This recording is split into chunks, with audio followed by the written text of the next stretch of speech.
Hello, Willowbrook family. Today, we are reading from Acts chapter 5. You know the phrase, you can't fight against God and win?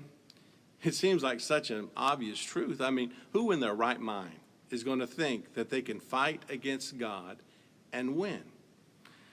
But for thousands of years, people have tried to do just that. And it always brings failure. In fact, we see this all through chapter 5. At the very beginning of the chapter, we are introduced to the couple Ananias and his wife Sapphira. In the previous chapter, they had just seen Barnabas donate the proceeds from the sale of his land to the new church. And while we later learn that Barnabas is a humble and encouraging man, the new church probably saw this as a very generous and a powerful gift. Ananias and Sapphira wanted to get in on some of that glory. You know, many scholars believe that they probably made a very public announcement that they too would sell some property and give all the proceeds to the new church, every single penny of it. But Ananias allowed Satan to fill his heart.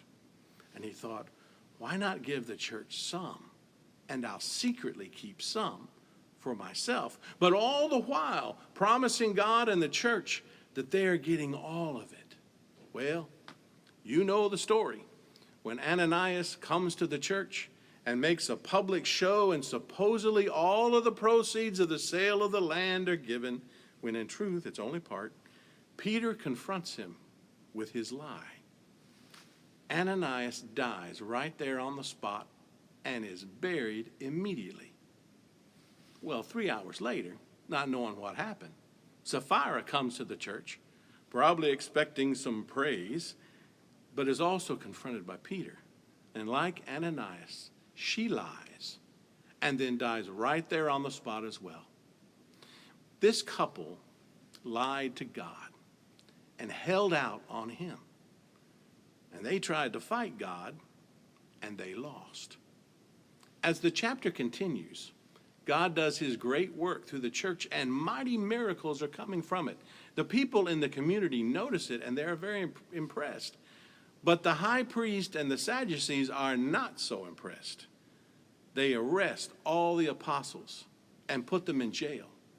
But that night, an angel of the Lord enters the prison and releases all of them, and did it in such a way that no one noticed it at first. The religious leaders who wanted the gospel stopped fought against God, and they lost. But the next day, they find the apostles preaching in the temple. Oh, they quietly arrest them again and bring them to the high priest and leaders. Stop preaching about Jesus, they said.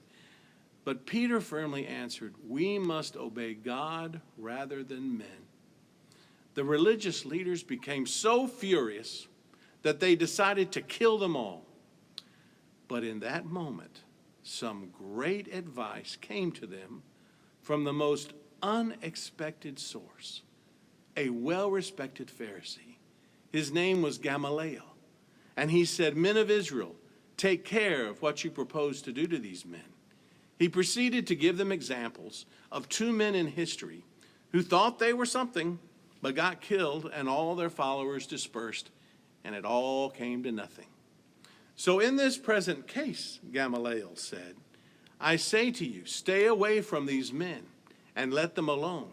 For if this plan or action is of men, it will be overthrown. But if it is of God, you will not be able to overthrow them, or else you may even be found fighting against God.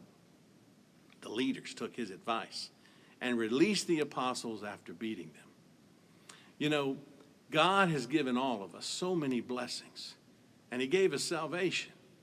And he's not gone to all the trouble and the pain of pouring these things into us for us to just hold on to them selfishly. We are not a dead end to the blessings of God.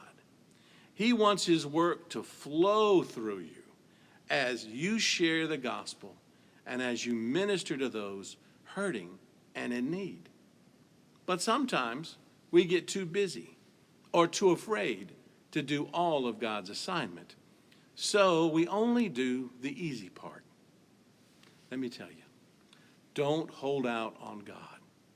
Because when you do that, you're fighting against him and you'll never win. Thank you, Willowbrook family. Have a victorious day as you stay obedient in his plans for your life.